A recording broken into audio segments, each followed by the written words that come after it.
Hey everybody, Spartan from SpartanTrading.com. I want to hit you guys with a quick little educational video, and this one's going to be very market related. And today is January 13, 2022. Just an FYI if you're watching this video in the future. What's going on right now? Basically, we have a lot of talk from the Fed about raising interest rates. Maybe doing 4 raises this year. Could be more, and that is causing some sell-off in the market. Now, one thing that people need to understand is when rates are raised, the companies that benefit from this and the companies that basically this affects from a negative standpoint are quite different from each other. If we're looking at companies that are going to benefit from this, most likely it's going to be companies that are going to be value based, or it could be something like the banks, which will actually make money off of higher interest rates. If we talk about companies that will not do well with higher interest rates, we're going to be looking at companies that probably don't make money and are borrowing a lot of money. If they borrow a lot of money, then higher interest rates are going to affect their earnings going forward because they're going to owe more. They're going to have to pay more money on what they owe. And what happens is when we start to see these types of companies, the companies that have higher interest rates, have higher amounts of money that they're borrowing, the types of companies that we typically are looking at are high PE type of companies. So companies that have high price to earnings ratios, companies that are growth names that are not making money, and that has to do a lot with the tech names in the market. We can look at the heat map and you can get a pretty good sense of these names fairly quickly. But this is something that you should have in the back of your head. What we have kind of as the theme is we have high PE tech names. Usually, market's going to go one or two ways. We're going to have defensive names. It could be energy. We've seen a lot of strength in energy lately. It could be HMOs. Usually value-based names will rally one day, and on the same day, you'll see the high PE tech names come in. Now, today was a little bit more of a mixed tape. You kind of had more names selling off entirely with the market because there was a lot of volatility in the market, but that seems to be the theme each day. And yeah, you can get balances in the high PE tech names, but it seems that institutions and funds, etc., are unwinding these names continuously. It seems that we get a little bit of a bounce, but most of them, for the most part, are downtrending.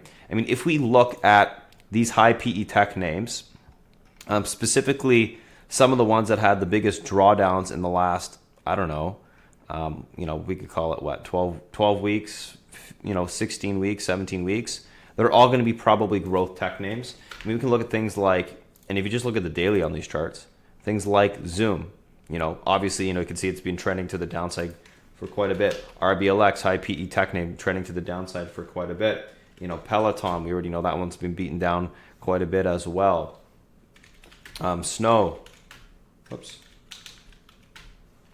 This one's been beaten down a little bit as well. And then obviously, there's going to be other names. There'll be random kind of biotechs and stuff like that mixed into these groups, but primarily it's the high PE stuff that's getting hit on these days of volatility when we're talking about higher interest rates.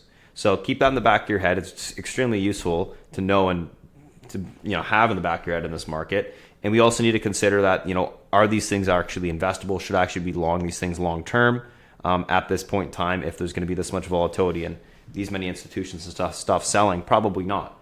At some point they're going to get overextended. Yeah, you can play the bounces and things like that. That's fine. But typically those will only really last intraday. Now, I don't think they've come in enough to where there's, an argue for valuation, but, just my thought there. So wanted to give you guys a little bit of kind of my thoughts in terms of this market. The way that I look at it is I go two groups. I go high PE tech, and then I go valuation. I look at what the market's doing that day. I look at specific names within that group.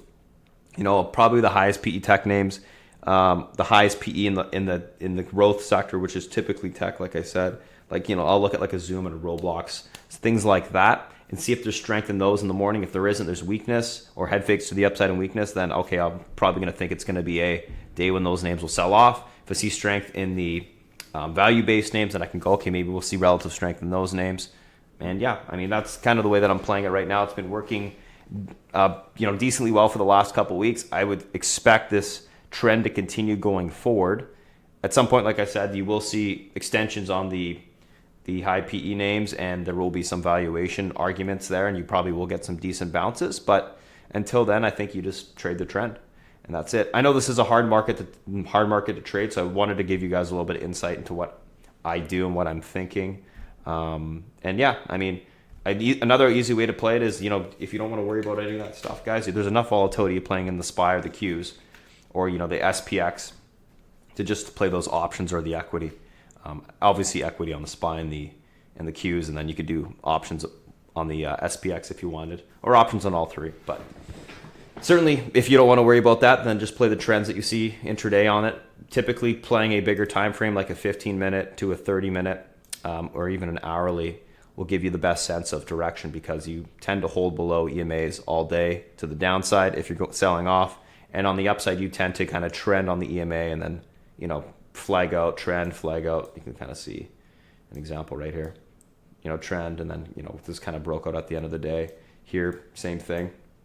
Got a little bit of reversal, holding the EMA support, flag out, continuation. It's not as directional to the upside, but still easy to see if you're just looking at the EMAs. Anywho, that's just my 2 cents, guys. Hopefully this helps. I'm not sure if it does or not, but anyways, you can go to, if you have any questions, go to SpartanTrading.com. You know, we do trade the market every single day, and hopefully this does help. Watch for more videos every single week. Thanks for watching. Have a good one, guys.